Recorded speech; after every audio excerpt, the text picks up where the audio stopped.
Dans la deuxième épître de Pierre, le premier chapitre raconte quelle sorte de bénédiction l'homme doit recevoir. Tous ceux qui croient au Seigneur. Qu'est-ce que le Seigneur Jésus-Christ nous donne comme espérance? L'apôtre Pierre a dit clairement que l'homme doit acquérir la nature de Dieu. Que l'homme doit acquérir la nature de Dieu. Avec le Christ, obtenir la nature de Dieu. La nature de Dieu. Qu'est-ce que cela signifie? C'est-à-dire que l'homme doit recevoir cette sorte de vie de Dieu, incomparablement glorieuse et incomparablement resplendissante. Recevoir comme Jéhovah Dieu, un corps incomparablement glorieux et incomparablement resplendissant, c'est cela, l'espérance de ceux qui croient au Seigneur. Se dire de recevoir un corps impérissable et incorruptible, de recevoir une vie immortelle. C'est le but de la foi au Seigneur.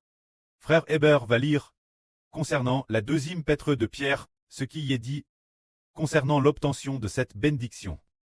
Ce passage, frère Hébert, s'il te plaît, lis. Puisque nous connaissons celui qui nous a appelés par sa propre gloire et sa vertu. Dieu qui nous a appelés, il nous a donné par la puissance du Saint-Esprit la vie éternelle, et tout ce qui contribue la pite nous a été donné, car il nous a par sa propre gloire et sa vertu, dont les plus grandes et les plus précieuses promesses, nous a te donné, afin que nous, par cette promesse, en fuyant la corruption qui existe dans le monde par la convoitise, apporte par les désirs, afin de pouvoir, avec le Christ, obtenir la nature de Dieu. C'est dire que le précleste Jéhovah nous appelle. Pour nous faire obtenir quoi? Pierre dit, le précleste, par sa vertu et sa gloire, nous appelle pour nous faire obtenir cette sorte de vie impérissable. Cette vie permet avec le Christ d'obtenir ensemble la nature de Dieu. Par exemple, l'origine, nous sommes des hommes, des humains, le corps est humain, un corps imparfait, un corps de chair imparfait. Mais alors, comment obtenons-nous la nature de Dieu?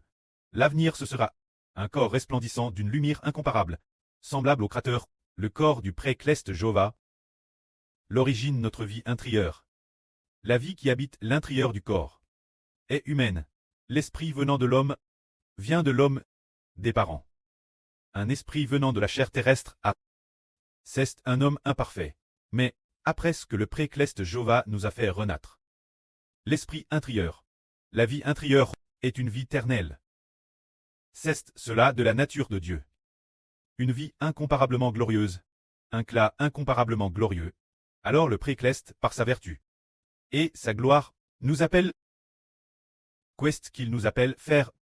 Peut-être que nous recevrons quelque chose. Prenons un exemple. Par exemple, au tout début quand le précleste appelle le frère Hébert. Bien et sœur le corps appelle et le madame que la vie. Par exemple, le frère Hébert et les frères Essur, leur corps lors de la résurrection future, et leur vie seront tous des corps spirituels. La vie spirituelle est la madame. Mais, les ministres, chacun en a de différents. Par exemple, quand le précleste appelle le frère Hébert. Au tout début, quand il avait un peu plus de 2 ans, il appelle le frère Hébert, faisant grimper le frère Hébert dans le herveux de Chelclest, pour monter au ciel, se dire. Appeler le frère Hébert, trait l'Israël de la Nouvelle Alliance, trait le Jacob de l'Israël de la Nouvelle Alliance. Plus tard, le 28 décembre 2018. L'appel n'était plus seulement pour Israël, mais directement, fils de Dieu. Disant, Jéhovah Dieu est ton preux. Se dire appeler le frère Hébert devenir. Le soleil dans l'Apocalypse, et en Madame Tant, le nouveau dans l'Apocalypse, c'est recevoir un tel appel. Quand le frère Hébert, quand le Seigneur est apparu Hébert, au moment de l'appel, lors de l'apparition, son titre est plus honorable que celui des apôtres. Alors tout cela enseigne que le pré par sa gloire et sa vertu nous appelle.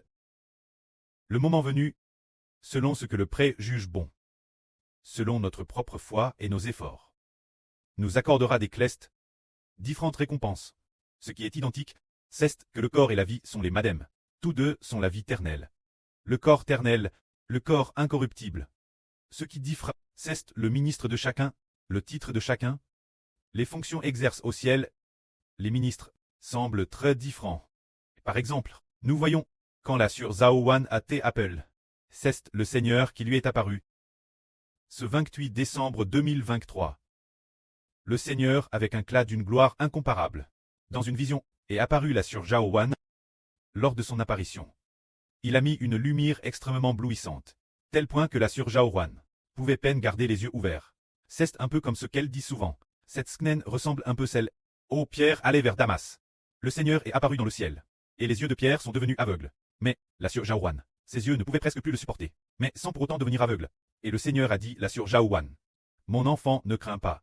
Le Seigneur est apparu, apparaissant dans un clair extrêmement blouissant. Pour l'appeler devenir la émereur de la nation, ce qui signifie devenir la lune. Alors, pour chacun de nous, ses enfants, le Seigneur nous appara, ou le pré-cleste nous parle, ou travers des rêves. Certaines paroles, c'est pour nous appeler, remporter la récompense. Le Seigneur nous a aussi dit, celui qui vaincra, recevra un caillou blanc. Et celui qui revoit ce caillou blanc, recevra un nom nouveau. Ce nouveau nom, par lui-même, personne ne connaît ce nouveau nom. Se dire qu'il enseigne que nous, ce groupe, qui planons notre espoir dans le Seigneur Christ, obtiendrons un corps de la nature de Dieu. Une vie essentielle, et que nous obtiendrons aussi. Les fonctions de roi et de prêtre, c'est ce pourquoi nous sommes appelés au ciel. Quand cette belle espérance venant du Seigneur, par la foi au Seigneur Jésus-Christ, pour obtenir cette espérance, pour les païens non croyants, pour ceux qui ne croient pas, ils diront, comment est-ce possible? Tu es un trait humain l'origine. Tu te prends pour Dieu. Comment est-ce possible? Tu n'es qu'un trait humain. Comment est-ce possible d'avoir une telle vie? Quand on meurt, on ne peut pas ressusciter, c'est ce qu'ils croient tort. Et madame, il y a 2 ans, en 2025, ce devrait être il y a un an, le frère Heber prêchait la vraie, dans un endroit appelé le centre sportif, après avoir fini de prêcher la vraie.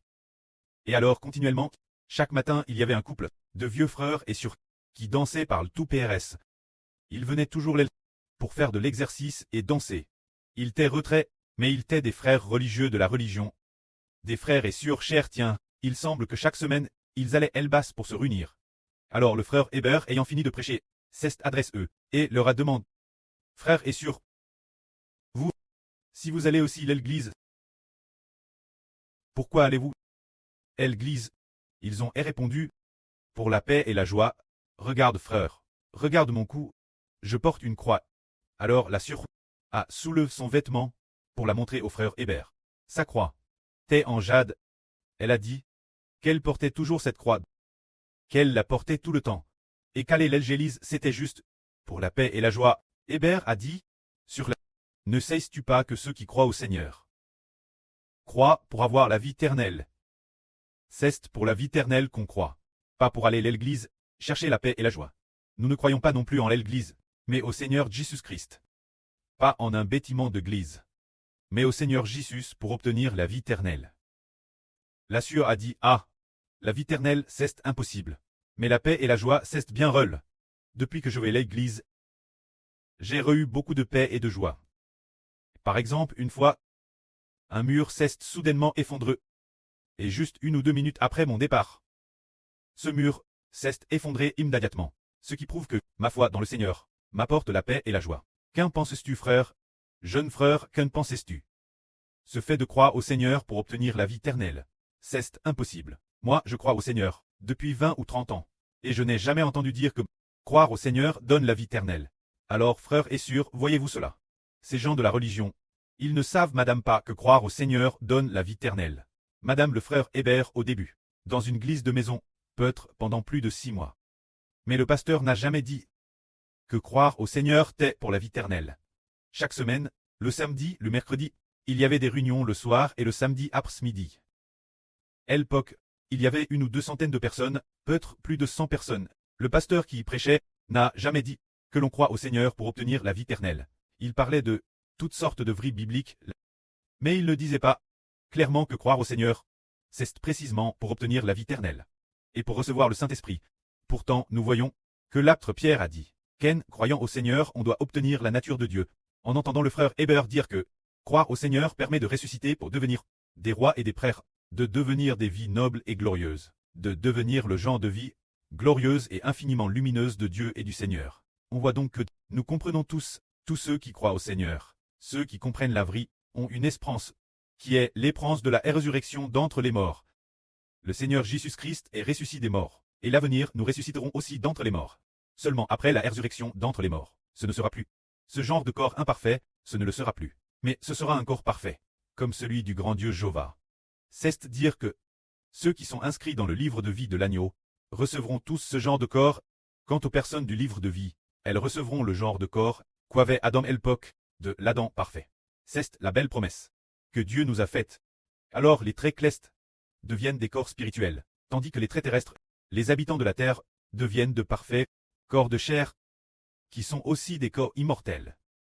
Mais ils sont semblables aux corps des différents animaux sur la terre, car l'avenir, les habitants de la nouvelle terre auront pour but de prendre soin des animaux.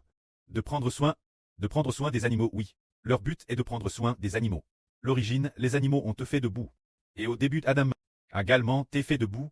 Ainsi, les enfants de la nouvelle terre, d'après ce que l'on comprend actuellement, devraient avoir cette vie charnelle de l'Adam parfait. Ce genre de corps, mais quant aux traits célestes, puisqu'ils viennent du ciel.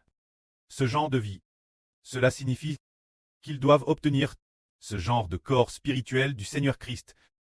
Le Seigneur Christ est le Fils unique de Dieu. Le corps par lequel toutes choses ont été créées.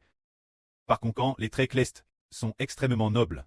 C'est ainsi que, nous les croyants, traits célestes, avons une espérance, obtenir le corps infiniment glorieux de Dieu.